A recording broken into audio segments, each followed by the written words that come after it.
Are the 49ers right to have the mindset that only injuries derailed them last season?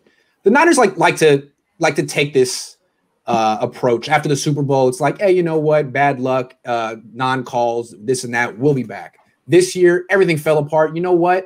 We had injuries. We're still great. They like to have the mental edge still. Boxers are like that. Boxers have never been knocked out. They never lost a fight. There was always something that happened to keep that mental edge where you're still an alpha or whatever.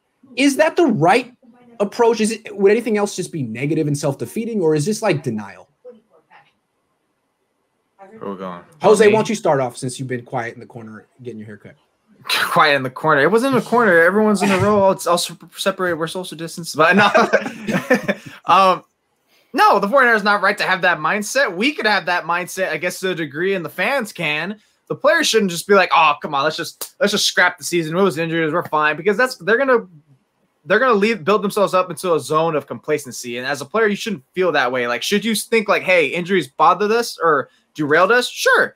But that means pretty much, hey, we don't got to get better. All it is, we already are good, and we don't need to work on anything else. Like, no, you have to because you realize like half the players, like half the strength that you guys were that led you to that 2019 Super Bowl, you're not going to be nowhere near that in 2021. So all you guys have to end up making up for all those players that you're going to lose, like a Sherman who was at his top, who was more at his top in 2019, or Kevin Williams who might not be back, like, and so on and so forth. Many of these players. So I don't.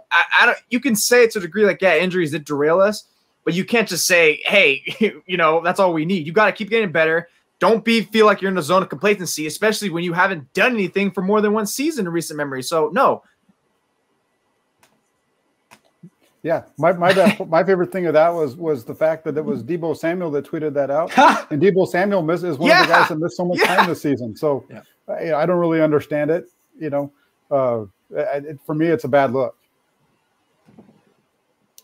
Yeah, it was an interesting tweet. I think that they definitely would have been much more improved if they weren't injured. I think we're all in agreement on that. I don't think anyone's denying really that they would have been the same thing if everyone was healthy. I think everyone's in agreement that with Bosa, with Deebo Samuel, with George Kittle all year, they would have been better. But it was an interesting tweet.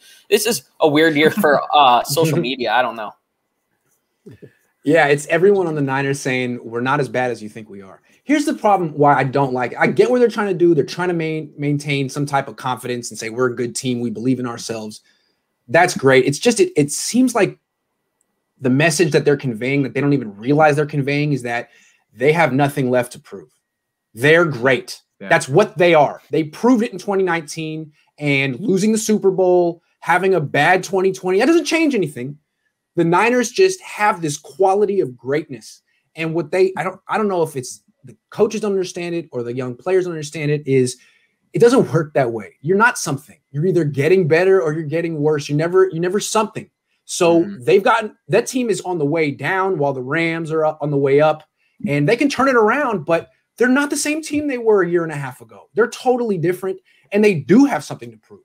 You have something to prove every season.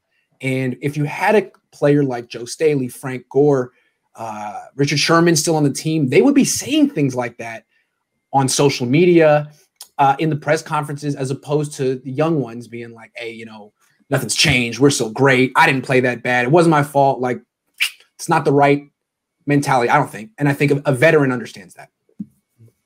So, come on, Kyle. Shanahan is burning players into the ground like Debo and Wilson Jr. at New England. There's some guilty coaching decisions too. Yeah, he's right. Yeah, he's right. All the more reason to bring in Frank Gore, right? Hey, Frank, we're up 20. Go get him. Hey, Frank, we're down 20. It's your game. Okay. That's why he got so many touches in New York last year, because they were out of it since week 2 on. It was like, Frank, hey, go for it, buddy. We have nothing to play for. Adam Gase loves Frank Gore more than anyone. Any Niner fan loves Frank Gore. No, but Adam Gase loves Frank Gore more than anyone. Wasn't Adam Gase quality control in the Niners when Gore was here? I don't know about that, but he was. Yes, at one point he was. 2008 when Martz was the guy. Anyway. Well, then he's the man. The man.